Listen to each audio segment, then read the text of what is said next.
is Lindsay Murray. Welcome back to my channel. Here on YouTube, I upload very girly girl, bougie on a budget, lifestyle, chronic illness content. So for today's video, I am basically going to be doing a video that, well, here's the tea.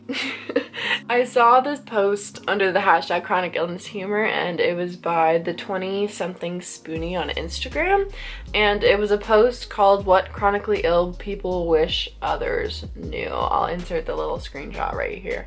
But yeah, I saw this post and I read through it and I related to so much of it, and I was like, I need to make a video about this right now, because if you don't know, October is Dysautonomia Awareness Month, which POTS, one of the illnesses that I have, is a condition that falls under dysautonomia. So I'm still trying to do more POTS videos, but I honestly have been really struggling to get the energy to edit and film. I had like a 2-week flare that I was trying to stay out of the hospital with, so I'm just still recouping from that. I didn't end up in the hospital, which is a very good thing. But anyway, needless to say, today's video is going to just be a conversation about, just in general, what chronically ill and or disabled people wish that other people knew.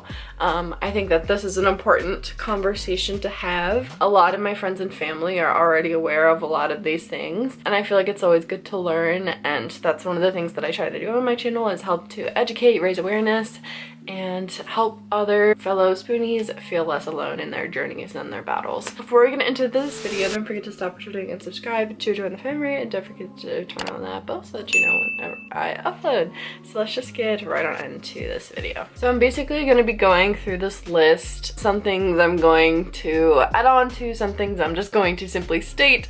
If you want to see like the full post, I shared it on my Instagram story, but like I said, her username and everything will be in the description box. What chronically ill people wish others knew. You should ask if we want advice before offering it, especially when it comes to our health.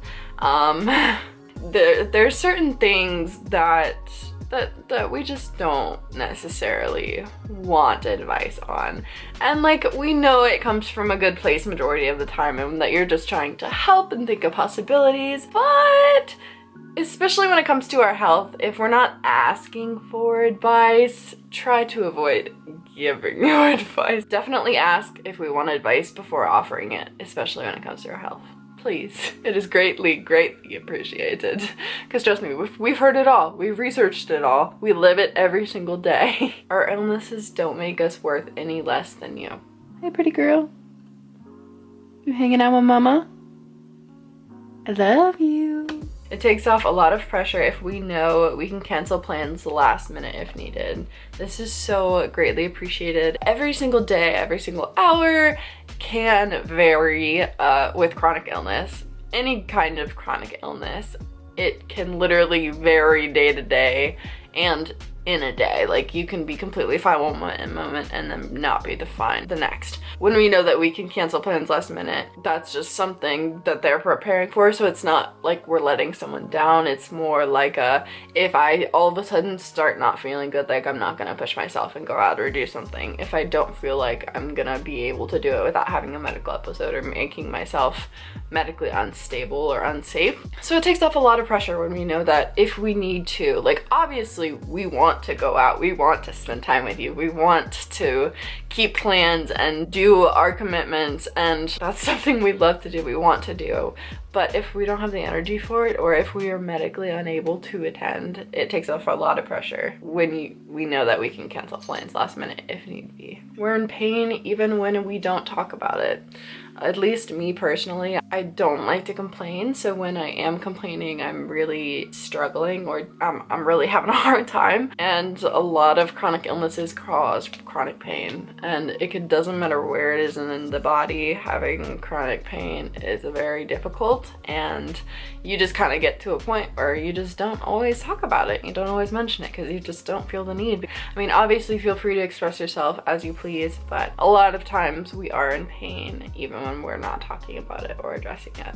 A lot of chronically ill people are really good at concealing how they're really feeling. Being chronically ill is a daily struggle. Like I said, it can vary day to day and even in a day. How you're doing, what your symptoms are, what is flaring that day and what's not. Every day is a struggle with chronic illness and disability. Most of us will likely never be cured. That is a very real fact for a lot of people with disability and chronic illness, is that a lot of us have illnesses that there's no cure for. There's no cure for POTS or dysautonomia. There's no cure for gastroparesis. There's no cure for a lot of the illnesses that are out there. And a lot of us will never find that cure, unfortunately. We aren't lazy, period. We are not lazy. We are battling our bodies and our minds daily. Every single minute, every single hour. We are not lazy, and we also aren't choosing to be sick. I did not pick this. I did not want to have to depend on TPN from January of 2021 to now. I've been TPN dependent for 10 months now, and I'm still struggling with actually consuming solid food. Even with the G-tube, I didn't choose this. This is all done by doctors to help me live and function as a human. So yeah, we aren't choosing this. This is simply our lives and what we have to do to survive. I mean, like, to be real, we're trying our best. Oh my god, that is literally all we can do every single day, is just do our best, do what we can to manage whatever we have to deal with and whatever comes our way that day, whether it's a seizure, whether it's a fainting episode, whether it is a flashback. So yeah, we are trying our best. There's more to us than our illnesses, but our illnesses affect every aspect of our lives. I really like this one because I've said this before in videos, like, there is so much more to you than your illnesses, but our illnesses are a very big part of our lives because it impacts how we live in our day-to-day lives. There's always more to you than your illness, but it does impact our lives very greatly. Being sick is exhausting. It's exhausting. Fighting with your body and your mind constantly is exhausting. Constantly battling your own body to avoid going to the hospital is exhausting. Constantly avoiding a flare and being terrified of when your next flare will be, or what the next medical episode you will have, when it will be, where it will be, etc. It's exhausting. Symptoms fluctuate day to day and even hour by hour. So this is kind of what I was talking about earlier. Like, literally, it can change hour to hour, how you're doing, how you're feeling. Having a good day doesn't mean we're cured. We have good days, we have bad days, just like any normal person does. We have flare days where we end up in the hospital, and we have days where we can go out and do stuff. A lot of us with mobility aids of some sort. I personally use my walker a lot, as well as I am on a wait list for a service animal who will be mobility and medical alert and response. Yes, good days don't mean we're cured. It just means that we're having a good day or a good time span of that day where you're able to go out and do something and, like, take advantage of feeling good. Your pain, fatigue, and other symptoms as a non-chronically ill person cannot compare to our symptoms as chronically ill people. The chronic illness pain scale is, like, completely different than a normal person pain scale, and I truly don't know how to explain that. I'm gonna try to find a meme and, like, put it here, but literally, like, a lot of us live in, like, a normal person, like, average 5 to 10 pain every single day. Like, it's different. It's so different. Obviously, it does not discount, like, what you are feeling, but just know that it is completely different. Ooh, I love this one so much. The way we look has nothing to do with how sick we are. Hi! Do I look sick? Would you have any idea that I have POTS, gastroparesis, cyclic vomiting syndrome, 2 seizure disorders, chronic fatigue syndrome, depression, CPTSD? Shall I continue? Yeah, needless to say, the way we look has nothing to do with how sick we are. That's all I gotta say about that. Most of us are good at hiding our symptoms. I talked about this a little bit earlier because we're so used to living with them. We're really good at hiding how we're doing and how we're really feeling. I hate complaining. I hate feeling like I'm a burden or a bother.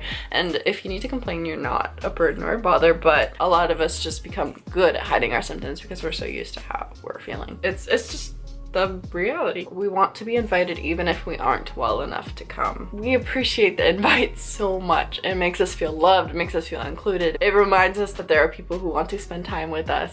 It's nice knowing that even if I'm not physically able to go, that you still put that thought out to reach out. And obviously vice versa. It's good to return the favor and like reach out to your friends too. Being invited means a lot to us, even if we are not well enough to come. Being chronically ill can be so damaging to our mental health. Let me say that again. Being chronically ill can be so damaging to our mental health. It wasn't until I started seeing a therapist who specialized in like chronic illness, like medical trauma, etc. My girl Jen, she is fantastic. That's my therapist. Being chronically ill can be so damaging to our mental health, not only from the medical trauma we experience in the health system, not only in the medical gaslighting that we experience, seeing hundreds of doctors and specialists and trying to get answers for what we're dealing with. I totally forgot what I was saying, but yeah, I think I said enough. Being sick can be isolating and lonely. This kind of goes out to like the whole invite even if you can't go thing. Being sick can be very isolating and lonely, especially since the pandemic hit, because so many of us are immunocompromised, immunosuppressed. Like we don't have the immune systems, or we have very complicated side effects and complications, like I have seizures. Because of the things that we deal with, a lot of times we can't do a lot of the things that we want to do. It can be very isolating and it can feel very lonely. That's one of the reasons I do talk about chronic illness and disability, and I do try to talk about these things on my channel so that other people with chronic illnesses, disabilities, don't feel as alone, because I know how isolating it can feel, especially when you can't go out and see the people that you love and want to spend time with. We're not faking or over-exaggerating. Just gonna leave that there. Our needs and abilities change day to day. I just posted something about this on my Instagram. If you want to follow me at LMURRA2180, it's always linked down below, but that is my Instagram, and I literally just posted about like how my mobility needs change day to day, hour to hour. When we can't be there for you, it's not because we don't care, it's because we aren't well enough. Let me say that again for the people in the back. When we can't be there for you, it's not because we don't care, it's because we aren't well enough. I'm just gonna leave that there. You don't look sick is not a compliment. It's really not. We experience a lot of guilt from being unable to do things or having to cancel plans. Like, people act like we don't feel absolutely horrible when we can't follow through with plans or something. A lot of times I have to cancel plans because I end up in the hospital, or I end up having a flare and I physically can't walk and like go out and function that day, because it is dangerous for me to do so, because if I push myself too hard, then I will end up having significantly more issues in the hospital. We feel guilty for having to cancel plans and for being unable to do things that we were planning on doing. We don't like doing it. Like I said, we don't like bailing on commitments, we don't like canceling, we don't like having to do that. But sometimes our bodies make us, sometimes our minds make us, sometimes it just has to happen. And we truly have no control over it. And we really appreciate you being understanding of that. We are almost done. I hope you all are enjoying this, and I hope my fellow spoonies are like relating to these as much as I did. And I hope it's also being like educational for other people to like learn some new things about chronic illness. And I would think it's always good to be open to learning and to constantly be learning. And that's something that I always try to do. Even now that I'm graduating college, I'm always trying to be learning and challenging myself. Obviously that's way more difficult now because brain fog and seizure brain, but you know what I mean. We have to spend a lot of our free time managing our illnesses and resting. A lot of my free time is spent in bed, is spent sleeping, is spent resting, because when your body is not functioning properly and it's dysfunctioning and it's causing you syncope, tachycardia, physical pain, a lot of our free time has to be spent recovering from battling with our own bodies every single day. It takes a lot out of us to function and to do stuff, because we're constantly already in that own battle with our body and what we're feeling and how we're doing. Oh, I see it. There's a little kitty on my window. It's a little black cat. Oh, why do I want to go take it? Simple things like showering and brushing our teeth can be difficult and exhausting. I've talked about this before on my channel. I do not shower every day. That's just the truth. I use deodorant, I brush my teeth, I use dry shampoo, I'm clean. If I smell bad, I'm gonna shower. But showering is so exhausting. Showering is a whole task. Like if I'm showering, I have to plan at least an hour afterwards for me to recover from the shower. I even have to use a shower chair now because I can't stand in the shower for long or short periods of time without my heart rate spiking and risking me fainting. So especially when I'm home alone, I always have to do cooler showers and always use my shower chair to minimize my faint risk. A diagnosis and treatment are not a given, and many of us have to fight for proper healthcare. Oh my god, I can't tell you how many times I've gotten in arguments with nurses and doctors and people. I've been left on floors like seizing by myself in a hospital, and a lot of us have to fight for proper healthcare and fight to be treated right and to not be gaslighted and to be taken seriously with our symptoms and what we're dealing with. Getting government assistance for being disabled is so much more difficult than people think. I'm still trying to get government assistance for unemployment, like dang. But yeah, government assistance for disability. I haven't even started the process. I've been dreading it. Being chronically ill isn't our fault. Just like we didn't choose it, it's not our fault. We can't control it. It's something that we have to live with. Having to lay in bed all day isn't a vacation. Like I said, a lot of my time is spent resting, sleeping, recovering from battling with your own body. So laying in bed is not a vacation, it is literally recovering. You often only see us on our better days, which is completely true, because I only go out and do stuff if I'm feeling okay enough to do so. If I'm flaring, if I'm having a bad day, I'm not gonna go out. I'm gonna have to cancel plans. I'm gonna have to stay in and take care of myself. So that's why you often see us on our better days. You are not entitled to our medical history. I love this one because as open as I am about my health and my diagnoses and my health journey, like so that other people don't feel alone, it also does not give the public entitlement to our full medical history. Like, I'm open about certain medications and stuff, like I'm okay with talking about it, but I'm not gonna cross boundaries that I'm not comfortable with, or if there's something that I'm not comfortable talking about or sharing, I'm not gonna do so.